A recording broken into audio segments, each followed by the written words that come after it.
Assalamualaikum warahmatullahi wabarakatuh. Halo semuanya, nama saya Ahmad Habibi. Saya salah satu mahasiswa di Universitas Islam 45 Bekasi. Saya sekarang lagi mengadakan KKN di Kampung Bubulak.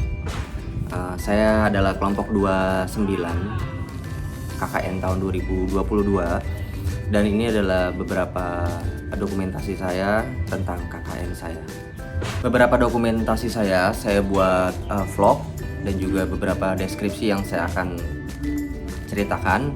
KKN saya tentang apa sih? KKN saya itu sebenarnya tentang pelatihan dakwah, metode dakwah sama teman-teman remaja di daerah Kampung Bubulak, tepatnya di RT 4 RW 5. Saya memilih tempatnya di kemah edukasi karena memang tempatnya sangat strategis buat teman-teman. Terus juga tempatnya juga teman-teman yang anak-anak muda di Kampung Bubulak juga mau nyamperin pada akhirnya, karena emang anak-anak muda di sana emang agak susah buat umuran yang kisaran 15 tahun ke atas. Mereka susah ditemuin juga kecuali malam. Jadi hampir semua kegiatan workshop tentang metode dakwah itu dilaksanakan malam semua. Jadi ini adalah tempat kita workshop dakwah, yaitu di kemah edukasi. Kenapa tempatnya di sini? Karena di sisi lain di tempat sini adalah banyak anak remaja yang jadi aktivis pendidikan, makanya butuh pelatihan dakwah dan juga edukasi.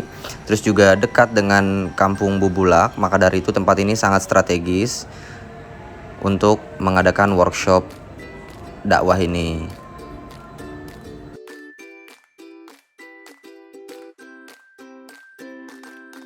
Sebelum KKN, kita jangan lupa minta izin dulu sama orang setempat, yaitu RW 05 RT 4 Kampung Bubulak.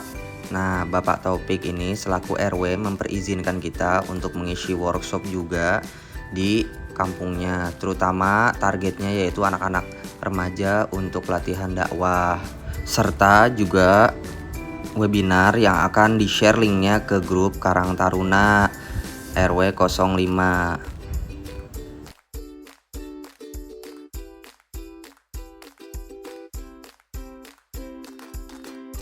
Akhirnya kita mengadakan webinar di RW 05 dengan pemateri yaitu Ali Abdul Aziz, salah satu aktivis di kemah edukasi sebagai pemateri. Materi yang disampaikan oleh Bang Abdul Aziz ini yaitu dampak dan penanganan kekerasan seksual pada remaja. Kenapa materi ini, seminar ini dilaksanakan? Karena kekerasan seksual sangat banyak terjadi di lingkungan sekitar, terutama yang saya ngobrol sama Pak RW pun banyak terjadi kekerasan seksual, kasus-kasus seperti ini, maupun di sekolah ataupun di luar sekolah, atau bahkan di lingkungan sekitar yang tidak terikat formal. Hari pertama pendalaman dakwah, pembinaan terkait metode dakwah, yaitu buat awal itu adalah perkenalan tentang teknik, fungsi, dan juga relevansinya di zaman sekarang. Apakah dakwah masih penting? Apakah dakwah masih relevan? Nah, ini diperkenalkan di awal dulu.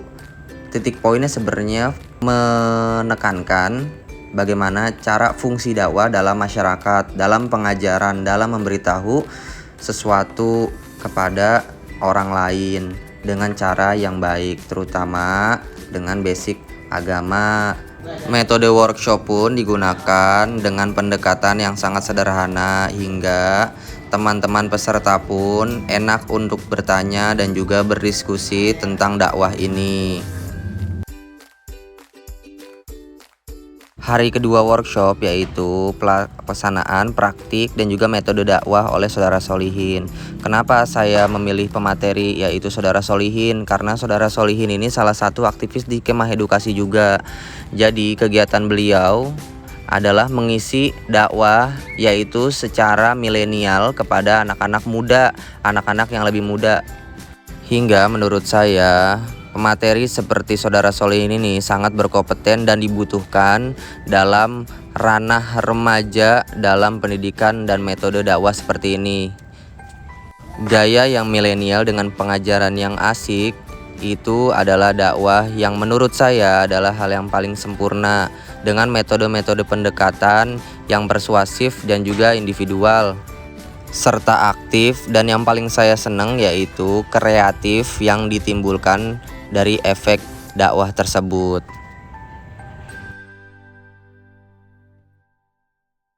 Hari ketiga adalah pelaksanaan evaluasi terkait praktik yang dilakukan. Nah, kan kemarin kita udah praktik semua, udah pengenalan juga tentang dakwah.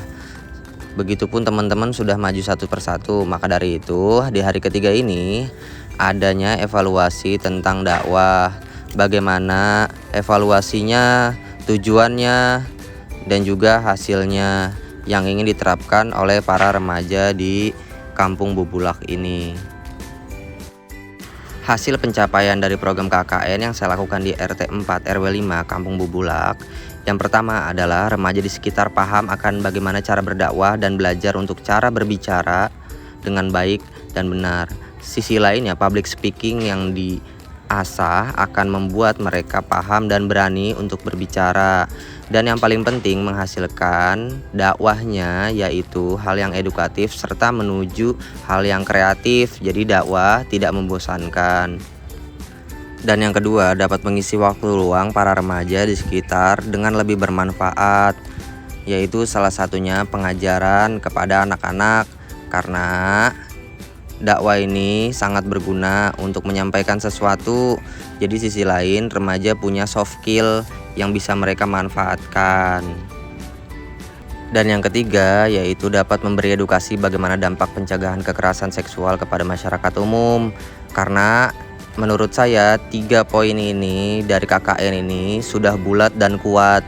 Bagaimana cara mengimplementasikannya, workshop dan juga webinar sudah mewakili dan juga memperkuat bagaimana caranya remaja-remaja ini untuk menyampaikan kepada dunia luar tentang kekerasan seksual dan juga cara berdakwah yang baik dan juga benar.